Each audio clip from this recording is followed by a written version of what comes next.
Welcome to another installment of Sox Talk 50. I'm Dan Marotti, joined by my co-host, known as Just Joe, a man that is hated in the annals of certain Boston sports talk shows, websites. Joe, it's a pleasure to have you here again to talk a little baseball. It's a pleasure to be here. And I have a meeting. I'm trying to line up some interesting guests that are going to join us to promote their media activities. We'll get into that a little bit. So I'm going to be replaced by one of the great staffers we have in the back today. Man, you know, inside and outside of the studios. That'll be a very interesting debate as well. What do we got, Joe? Red Sox still in first place, best record in baseball. You find many faults in the Red Sox as we speak today. I wouldn't say many faults. Many. I would say that they have a major fault in the most important aspect when it comes to postseason baseball. So I don't have much faith in them. There's nothing they can do in the regular season that will impress me. Well, in case someone has no idea what you're talking about, maybe you should tell them what that is. What is the major fault? I think it's pretty obvious that the bullpen is a major fault. Craig Kimbrell has been struggling. There's no one in the bullpen you can really trust. I think Kimbrell, Kelly, and Barnes all have walks per 9 innings of over 4, which is insanely high. Don't trust them to throw strikes. Kimbrell's the only one that has great stuff. Joe Kelly throws hard, but it's flat. Barnes is inconsistent. You have Ryan Brazier, Bobby Pointer. Like, who do you trust? Right now, it's passable. But like a point that you and I agree on is I think once you get to the postseason, is there anybody you're going to say, that guy? Who? No one. That's the problem. Exactly. And when you look at the Yankees, they have 5 elite arms. They have Betances, Chapman, Green, Robertson. Holder's been decent. He struggled against the Red Sox that one game, but for the most part of the year, he's been really good. They have and Britton. They picked up Britton. You look at that Britton's bullpen. Been terrible. He still has a track record of success. All right. He had a .64 ERA in 2016. Fair enough. So there's no fault in that bullpen. Do you think, presumably, 2 starters from the Red Sox are going to wind up in the bullpen? Do you think that is another bullet in the gun that'll be helpful to them or not? Who? I don't want. I've been through the Drew Pomeranz discussion. I do not want him near a mound in the postseason. If the game is within 7 runs, I do not want Drew Pomeranz on the mound. Eduardo Rodriguez. Or Evaldi. Do you think one of those? I love one Evaldi. Of those 2 do you think are going to make the? There's only going to be 4 starters that are going to start. You know who 3 of them are? Evaldi or Rodriguez. Do you think would take the last Like I said, spot? I don't. Who would you give it to? I don't think Rodriguez is going to be around. Like I've said, I don't think he's going to be back. He makes it sound like he's going to be back before the end of August. Oh, he'll make a start and he'll tweak something and it'll be sorry, Eduardo Rodriguez is on. You like to be back difficult. on the DL. Let's say Rodriguez is healthy. Where would you put him? Would you have him start or would you put him in the bullpen and have Evaldi in the pen? I know it's not the answer you want, but I would say look how they do the final month of the year. If Rodriguez is rusty, then I'd go with Evaldi. If he pitches well, I'd go with whoever has the better final month of the year. Do you think at this point Pomeranz would make the roster? I certainly hope not. And isn't it funny? We had this great battle about was it a good trade, a bad trade. Even right now with his faults and his failures, I still think that's a good trade based upon what he did in 2016 and 17. He was not good. He's not good in 2016. But you know what? I don't think they win the division without him. I think they do. They were desperate at that point to get someone. So we don't need to rehash the trade. The trade is the trade. We shared our opinions on the last episode. But as far as right now, 2018, I wouldn't put him on the roster. He's pathetic. He is pathetic. He's got a lot of kinks to work out. Is that a good way to put it? No, he's unsalvageable. He's How can irredeemable. You say he's unsalvageable? He's irredeemable. He is awful. He is pathetic. He does not belong on a big league roster. He doesn't belong on a big league roster at all. No. Any team. I mean, maybe if you're trying to lose like the Orioles, fine. Because they're trotting out Chris Davis with a 550 OPS every game, then fine. If you're trying to lose, trying to tank, then take Drew Pomeranz. Trotting out Alex Cobb, who's going to lose his, 15th game? All right. And not to hop on the Orioles, but I mean, as far as Pomeranz goes, I can't see if you want to win in the postseason, you have him on that roster. Absolutely not. And I mean, what a kind of a dig is that going to be at him, someone that's going into free agency? Who cares? Well, who cares? I think it makes for an interesting subplot. It does not make for an interesting subplot. It does not. When you're a terrible baseball player on a good team, you don't belong on the roster. I'm sorry. It doesn't matter what you're getting paid. It doesn't matter what you were traded for. It doesn't matter who you are. Hanley Ramirez was making $22 million and we cut him. We're about winning baseball games. We're about to win 110 games. We want to win a championship. We don't want to please a guy just because we overpaid for him in a trade 2 years ago. Let me ask you this, Joe. I know there is a little bit of an age difference between the two of us. Were you aware that Tim Wakefield was left off a postseason roster for the Red Sox? When was this? I think 99?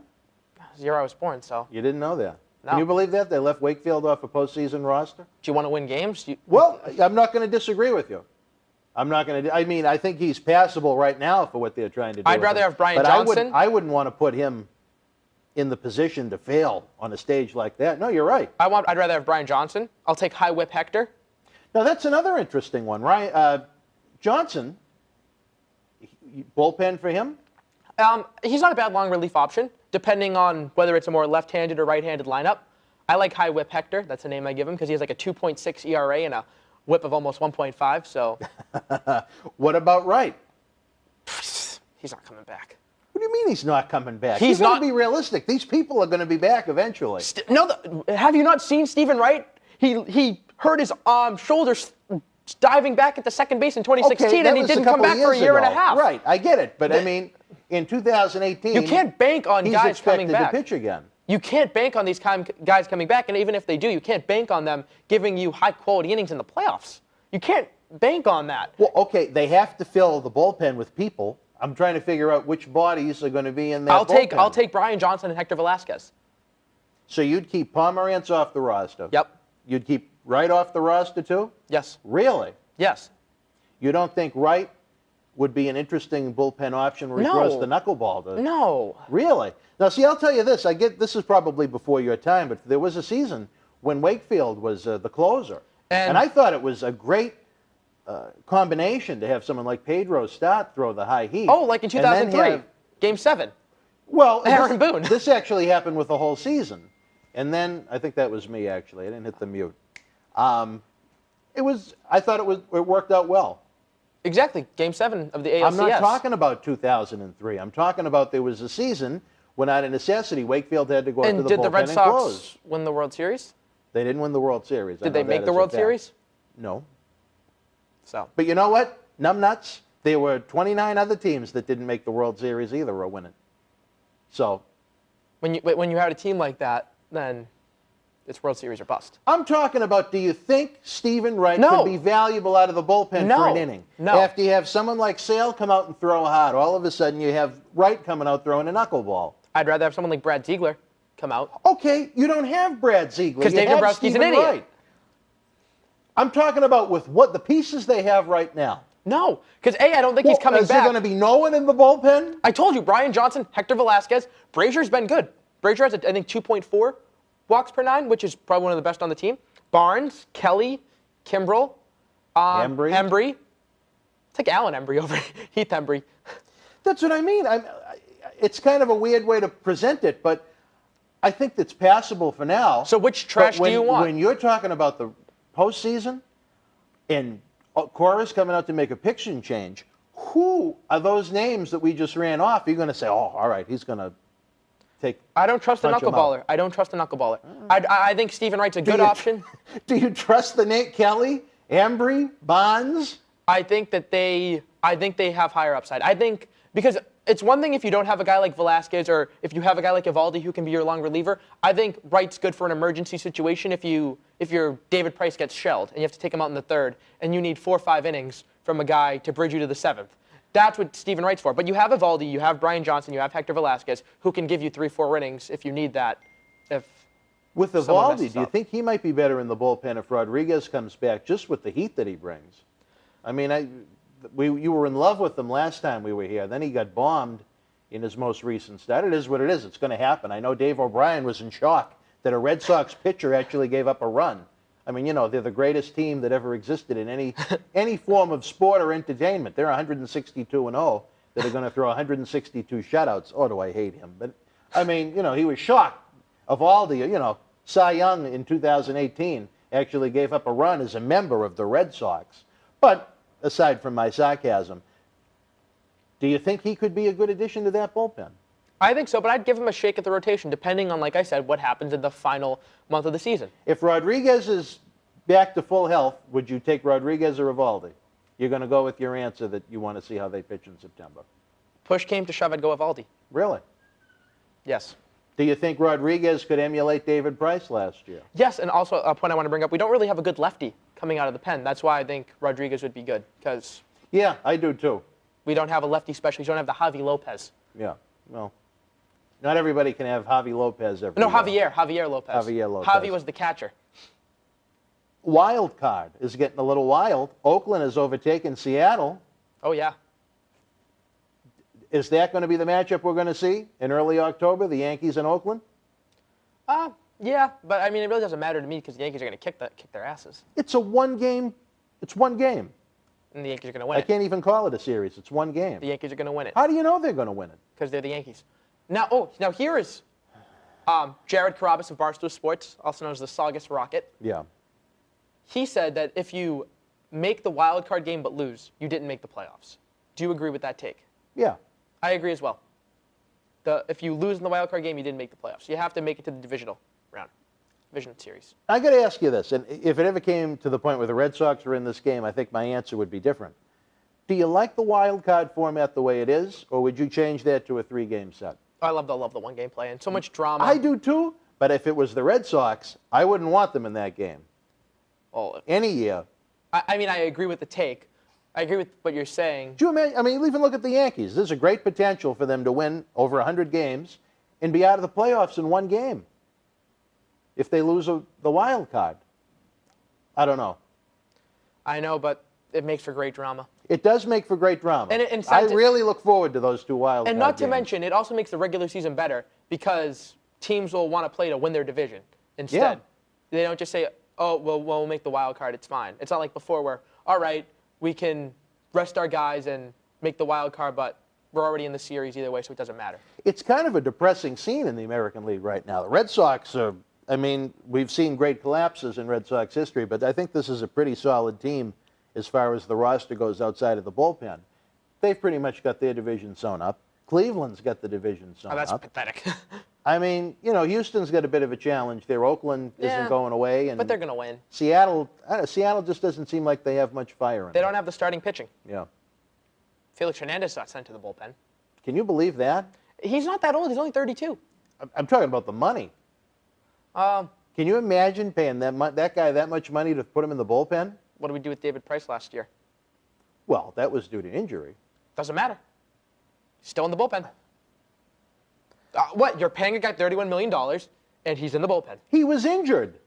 Do you remember when Kurt Schilling did that, when he was injured? How old was I? What year was that? Was that '08 when he came out and closed for a little bit? I don't believe so. Are you sure? Oh, wait, we had Papelbon. We won the World Series in '07 with Papelbon. In '06, we didn't make the playoffs. In '05, I don't really remember, but I think we lost in the divisional round. That might, you know what? I'm really drawing a blank. That might have been '06, the year they didn't make the playoffs. Yeah. And Schilling was hurt, but he, you know, and a lot of people don't like Kurt Schilling for a lot of reasons. But you know what? There was a guy that had a pair of balls. Oh, he's great. I love him. He wasn't 100%. He said, you know what? Put me in the bullpen. He And he went belongs out in the there Hall and of Fame. he went out and competed. It's a And travesty. you've got to respect that. It's a travesty he's not in the Hall of I Fame. think he'll be a Hall of Fame guy. Like Mark Dustin? There's only one Mark Dustin. Mark Dustin is in a Hall of Fame all of his own. He has his own separate wing in his Hall of Fame. But no, I mean, you know, people aren't going to like Schilling in this PC world. It is what it is. But talk about a guy that was a real gamer. I respected him going out there injured in '04, and he wanted to compete, unlike today when you just see so many guys that, you know, we're not in the locker room, but they appear to be so fragile with just about everything. And that doesn't really appeal to me. No. I like a warrior like Schilling. I want someone who is going to go out there and bitch at their manager when they try to get taken out. I want someone who's like, no, this is my game. Well, Pomerantz did that with John Farrell, and he didn't earn your respect with that. No, because he's terrible. 2005. Thank you, sir. So they did get in the wild card that year. All right. Well, you know what? It's a good thing we have our crack staff in the back to feed us information like that, because Yes. I couldn't remember off the top of my head. But he did go out there and he fought and he competed. Oh, I love Schilling. Yeah. There's no complaints from me. All right. Well, that's how things are shaping up in the American League. The National League, it's just all over the place. I don't think there's more than 2 or 3 teams that are out of contention for the wild card. Well, the Mets, the Reds, the Marlins, Padres, Giants, probably. But other than that, every team, I think, is in contention for a spot. That makes for a very interesting scenario. But it's almost like road traffic during rush hour. There's so many, everyone's playing every night. Yeah. It's just hard for someone to get too hot to knock the other guy out. Who do you think is going to wind up in the National League as the two wild cards? So I think I'll just go. I think the Braves are going to win the NL East, Cubs in the Central. And I still think the Dodgers are going to pull it out in the West. So that leaves you with the Phillies and the Diamondbacks. You don't think Milwaukee's going to make it? No. Really? Why is that? Their starting pitching's terrible. But Jimmy Nelson, I don't believe, is coming back. Zach Davies, he's been hurt. Who do they have? Ulyss Chacin is their ace. They have a great lineup, but their pitching is just pathetic. All right. What about the Red Sox? Injuries galore. That's why I think we mentioned last time, I couldn't believe that so many people, the Red Sox swept the Yankees when they were injured. But look at the number of bodies that are on the disabled list for the Red Sox right now. I know. Pedroia we haven't had all year. Kinsler, Swihart, Vasquez. Even the catcher they brought in to replace Vasquez is on the disabled list. They've been beat up. They have. At what point do you think you start to rest guys and say, all right, we want you fresh for the playoffs? And we already did it with Sale. I'd like to see them lose a few games in a row just to get that. I don't want them to peak. Remember 2016? Remember that great run they had in September? And then that last week of the season, they were just dead. Then they had about, 9 celebrations in a row for Big Papi. I know it was 3, but it felt like it was about a week straight of just celebrations for David Ortiz. And they weren't in that true competitive mindset, I don't think. The end of the season was a disaster, and the playoffs, I mean, that's probably the most memorable baseball game I've ever been to, was Ortiz's last game. I was there. You were there? Oh, that's right, you were there, but we didn't sit together. That's right, because you were just roaming the park. I actually like to sit. It was like a funeral when the game was over, and everyone was waiting. No one wanted to leave. No. And then eventually he came out and tipped the cap crying, and that was a very memorable moment. Probably that game and when Roger Clemens came back, to me, are the two most memorable ones I've ever been to live. And when he comes back, I'm talking about July of '97 when he came back after he signed as a free agent with the Blue Jays. That was the first time I ever had to buy a ticket from a scalper, and that place was on fire. And it was amazing that he was so disliked going into the game, but he did so well. I think he had 16 strikeouts that game. The fans were going crazy for him by the time the game was over, and I don't know if you've ever seen the footage of the game, but when he was walking off the mound when he was done, I mean, just making the Red Sox look like a Little League team. He looked up at the Dan Duquette up in the GM box, whatever, owner's box, wherever it was, and that was, I'll never forget that. That place was on fire that day. The most memorable game I went to was Game 1 of the '07 World Series when Pedroia hit the leadoff home run. You were there. I was 8 years old. Where did you get the tickets for that? I know people. So I hate to say this, Joe. I don't want to insult you, but I mean, at the time, to me, it seems like a waste of a ticket to give a World Series ticket to an 8-year-old kid. Oh no, I was a big baseball fan at the time. I really was. No, I don't know. I knew all the players. I trust me, I was into it. All right. You see the kids at the game sometimes, and they're. Oh no, I was on the ball. You were on the ball. Absolutely. Well, all right, Joe. Anything else going on in the world of the Red Sox right now that you want to touch upon? I know you have an interesting segment about free agent busts, free agent successes, and like I said, I have to take a call about some guests we may be having on the show in the coming weeks, some promotional things. Well, I'd like to talk about who's more valuable to the Red Sox, All right, JD Martinez or Mookie Betts. JD. In 2018. You know, I've been going back and forth, and I initially thought, Mookie, because he's a great defender, he's leading team in batting average, he's still going to hit 35 home runs, steal 30 bases. But watching JD, the way he's transformed that lineup, I think I might agree with you, as much as I hate to say it. Now, and the funny thing is, now if I was going to vote for an MVP, I'd give that more in-depth thought.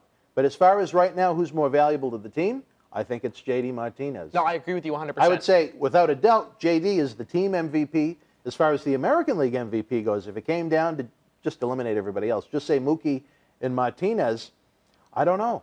Yeah, I'm with you there because defense and everyone's into WAR now. So Mookie Betts obviously has a higher WAR because he's a Gold Glove caliber outfielder. and he steals bases, and he has a more well-rounded game. Although J.D. Martinez, he's not just a slugger. He's batting .330. So No, yeah, that's what I mean. It is a triple threat contender right there. Yeah, so it's a good problem to have. I'd be interested to see where the Red Sox would be right now if they didn't have J.D.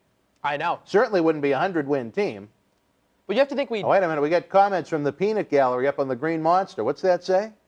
break after this I think they're giving us the cue to take a break, Joe. segment. Exactly. All right, so your final thoughts, sir, as we head into the month of September. Red Sox are hot.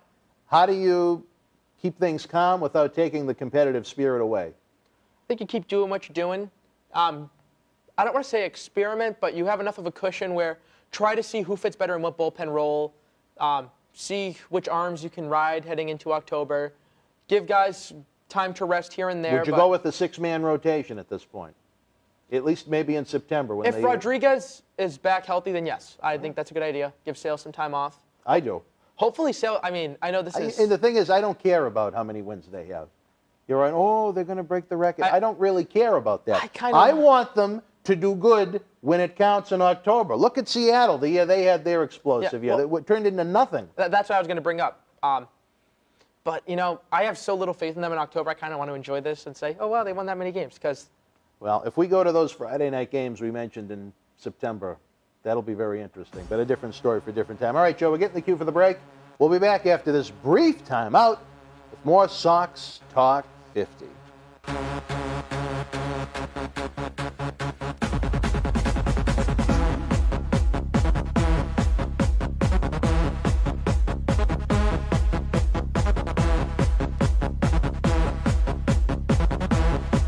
And welcome back to Sox Talk 50. Back with Andrew Skokie and Joe Spinoza. We'll be taking here the rest of the way. So, Joe, tell us, what are your thoughts? I think I've made my thoughts clear. The Red Sox are going to win a boatload of regular season games, and we're going to see what happens in the playoffs. Bullpens have proven to be the most important part. 2015 Royals, Yankees went deep in the postseason. Indians had great starting pitching, but they also picked up Andrew Miller, and they had Dan Otero and Cody Allen in the pen. So who do the Red Sox have other than Craig Kimbrell? Well, right now, let's just go through the entire postseason pitching staff. Starting, we got Sale, Porcello, and Price.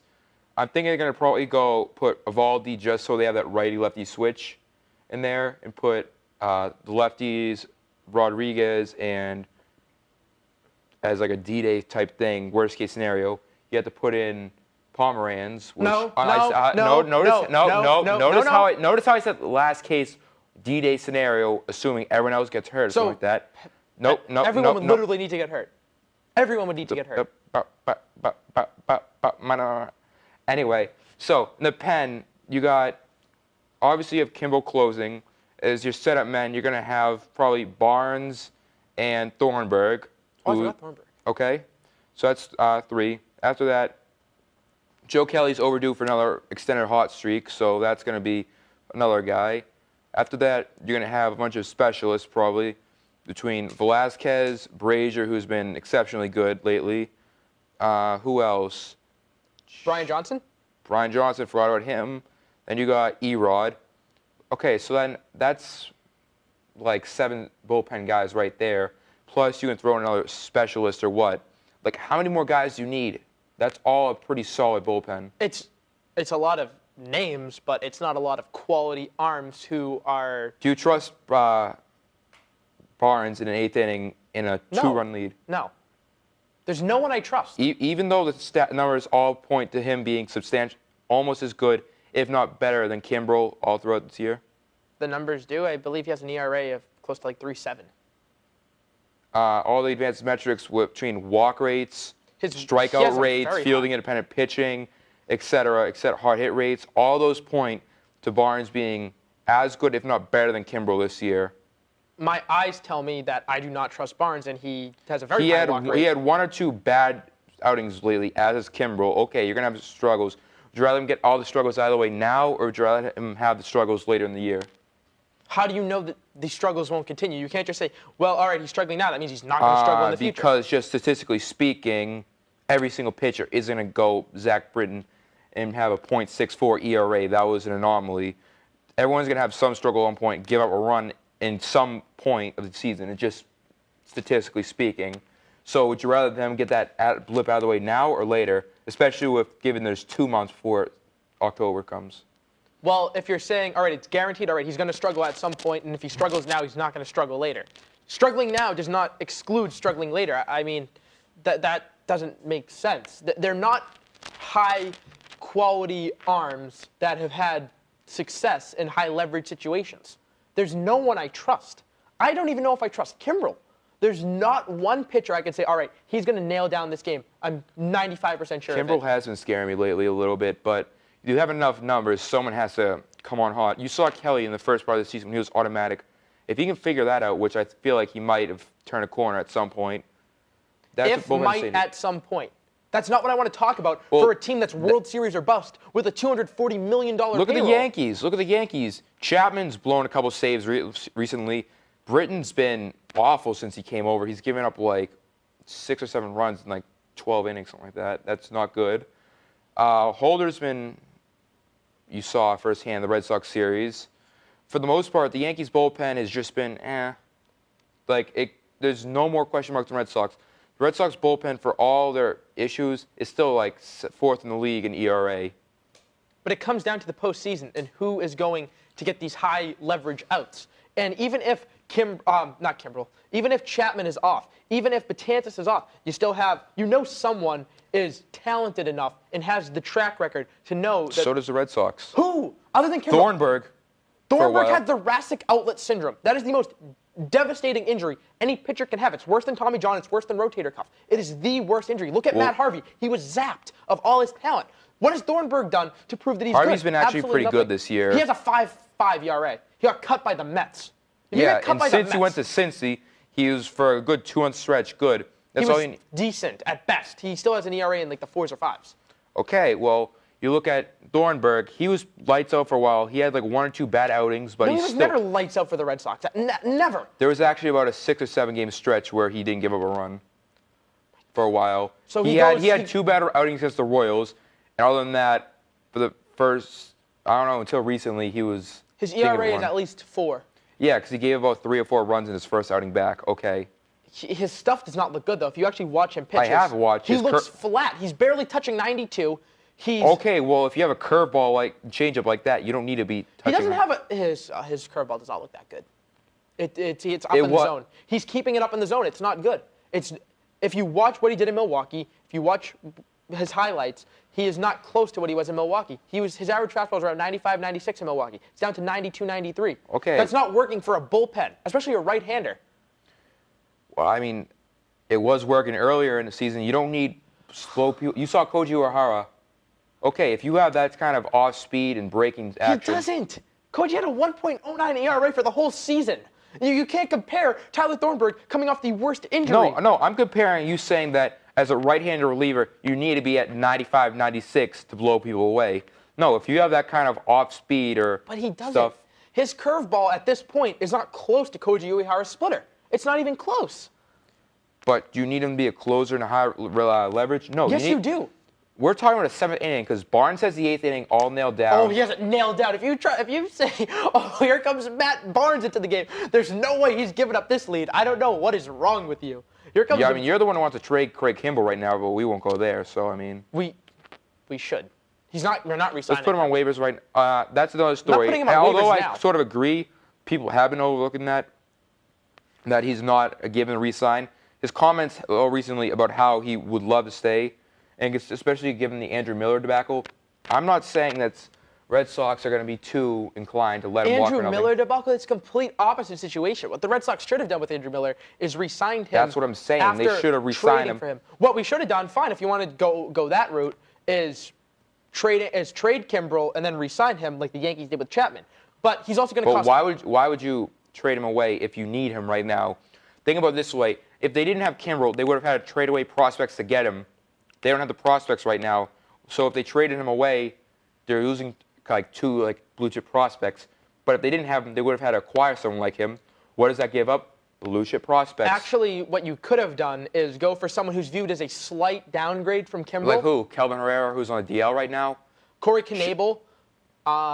There are plenty of guys who could have been available, arms that were traded. So you trade for an arm, and then you pick up some Joakim prospects Soria back. right now is the only guy who's actually acting as advertised from a team that acquired him. So you could have. Yates to an extent, but like you're not. What giving about up- Jerry's Familia? I mean, who knows with the Mets if they wanted to Hand. give up that, but I mean, Jerry's Familia, he went to the A's, for but virtually nothing. yeah, but that's also getting on the whole domestic violence train. And Dombrowski said straight up, we did not even look into acquiring Osuna because of the whole. Well, they domestic should have. violence. They should have. Are you Look about, what they did with Hanley Ramirez.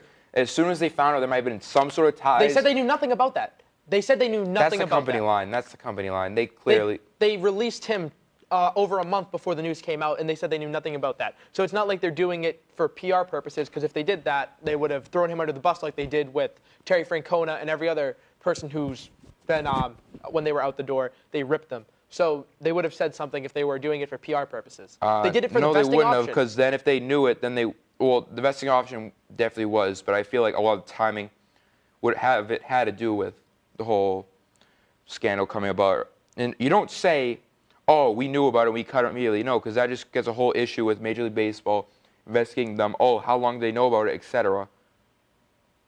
But the main reason why they released Hanley Ramirez Was the betting option. I'm the just vesting saying, though, option. that had to do with the timing and why they did it then compared to later on. If Because they Roberto- knew it was about to come out, and that's why they cut him. If Roberto Osuna is the difference between a World Series or not, I'm sorry that you You have saw to what make happened to the move. Astros. It destroyed the clubhouse. They all were talking about. You heard the comments from, I think it was McCullers. You heard it from Verlander.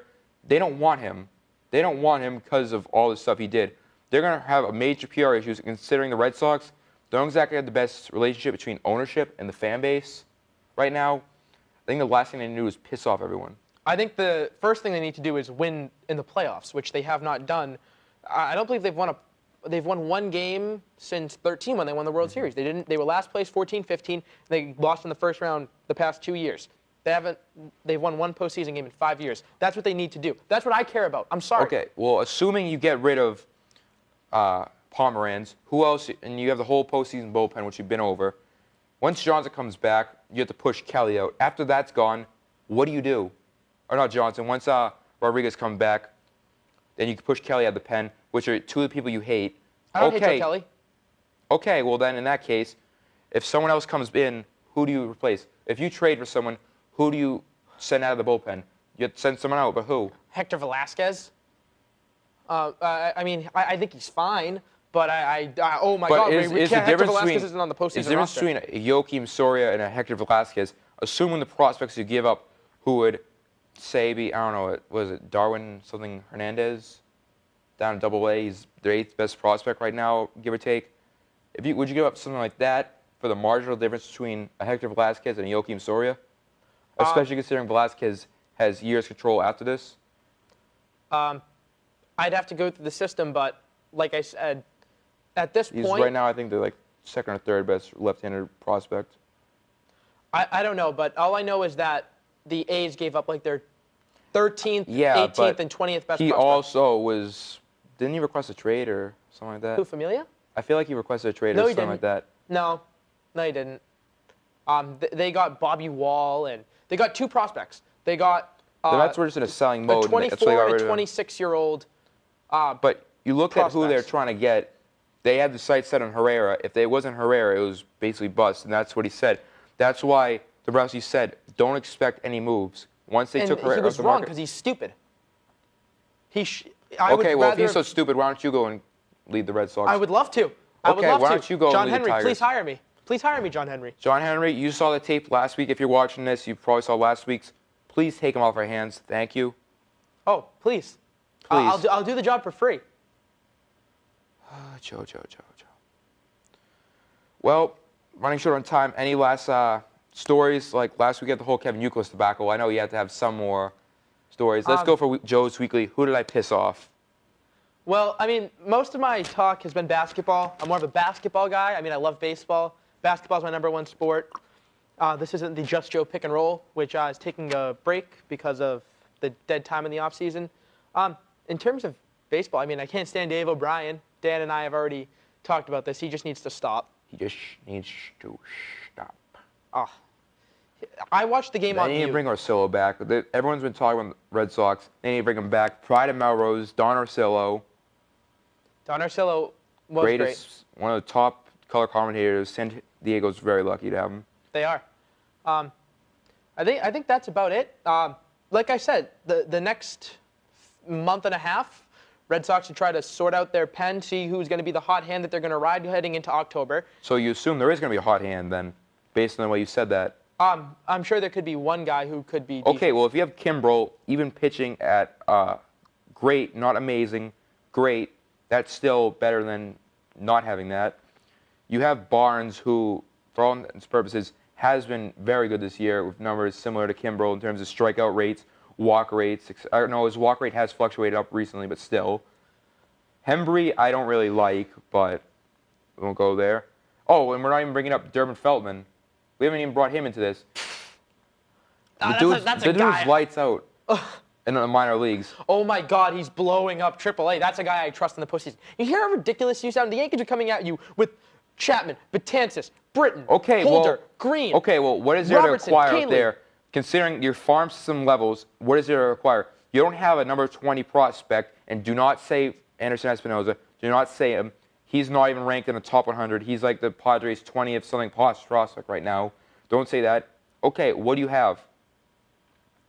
Groom would have been that guy, but he's hurt. I'm not trading Groom either way. We have no young pitching. Okay, well, Groom was rated top 40 last year once they drafted him. Cassius right now is, I think, like the 7th first baseman prospect in all of baseball. Bobby Dalbec's been. Bobby Dalbec's been lighting it up, and but you don't want to trade that. Chavis is probably expendable, but I mean, you have to decide between Dalbec and Chavis. Chavis both of them have been lighting it up in Double-A, and that's not even bringing up Okeme, whatever his name is. He's been, I think in like his first 10 games, he has like 3 or 4 homers in Triple-A. He's been almost as good as Dalbec. So, I mean, that's a lot of corner infield prospects you could have traded. But do you want to trade them for a marginal increase at best, or do you want to wait around for a deal? Well, I'm confused by. I'm going to go with.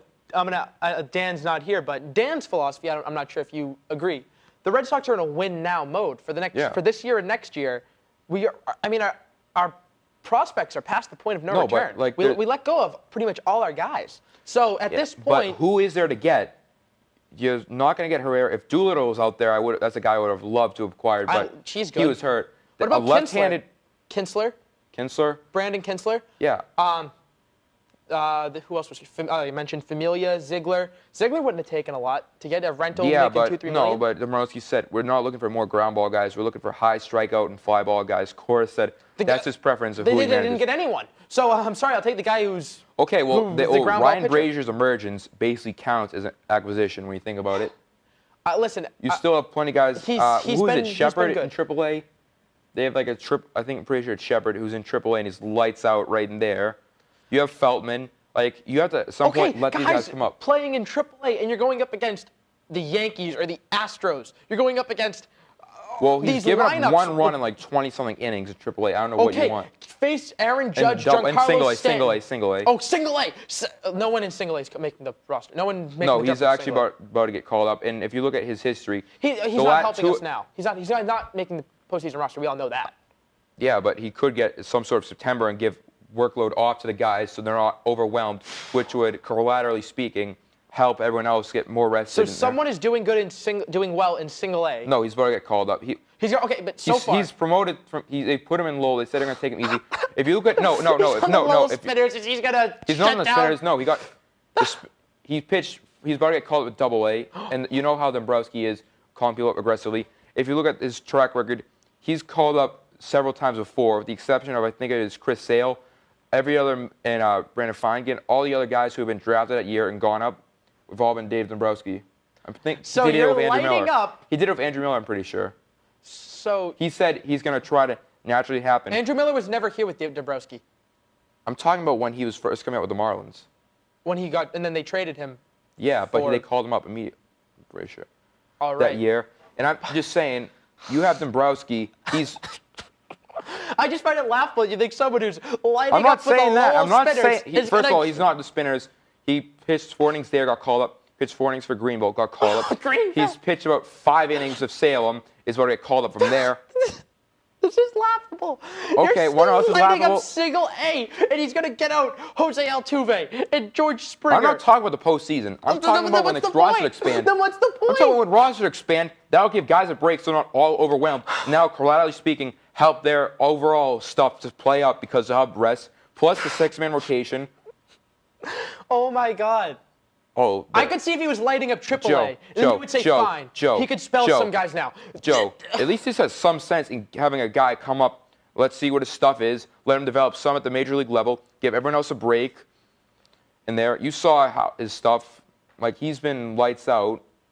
The only reason he fell down was because he has durability concerns, but No one who is below AAA is going to be on the post. Not on the post. If I beg to differ, isn't that what they did with Moncada a couple years ago? Isn't that what they did with, I want to say, X? He just skipped AAA. Okay, these were the number 1 and number 2 rated prospects in all of baseball. These are someone people have known about for years. We paid $62 million total to bring in Yoan Moncada. That's why we brought Sox him have an up. extensive track record. I think they did the same thing with Devers of calling people up straight from Double A in the low. These are top 5 prospects in the game. Okay, these are guys who have also had about 2 or 3 games at Double A. 2 or 3 games at Double A. You cannot talk about guys who no one's ever heard of compared to Yoan Moncada, who has literally been talked about since he was 16 years old. Same with Bogarts. Same with Devers. These guys were multi-million-dollar guys that we signed in the international free agent pool. These are high-profile guys who have been scouted for years compared to someone who no one has ever heard of. That's a completely false equivalency. I'm just talking about a seventh-inning man to call up on the 40-man rosters when they expand and give everyone else a break. You're bringing up your 7th-inning man from Single A, Greenville, Lowell, Salem. That's where Portland. If he gets called to Portland, like after this show happens, and then he gets on the 40-man roster, would you have a problem with that? If you're saying he's going to pitch in the 7th inning down the stretch, yes. That Considering shows your they have team's, a 10-game lead right now. That shows your team's garbage if you're bringing up a guy no one's ever heard of. No, it shows you're trying to get development. And you develop them in Portland. A lot of the guys you've brought up, no one's heard of, but no one's saying anything. No one's heard of these guys. These guys are perennially in the top 100 prospects in the game of baseball, according to Baseball America. I'm talking about the relief pitchers you're saying. Well, they've been on the they've been on the big league roster. He's tried and true. And they're on the big league roster. People have heard about guys who have pitched for the Boston Red Sox. When rosters expand, would you rather him, or I'm pretty sure there's a couple open spots now thanks to training away guys. So you're saying you wouldn't want him on your 40-man roster? Fine. Have the kid throw a few innings if the game's within like 5 runs. But you're saying that these guys are going to... I'm saying he'll come in there and his presence or someone else from like the minors right now will come in, give everyone else a break in the bullpen. Then their stuff will play up time. But that's what you have Brian Johnson for and Hector Velasquez. That's what you have these guys for, to give you 2 or 3 innings. But you're going to use them in the playoffs.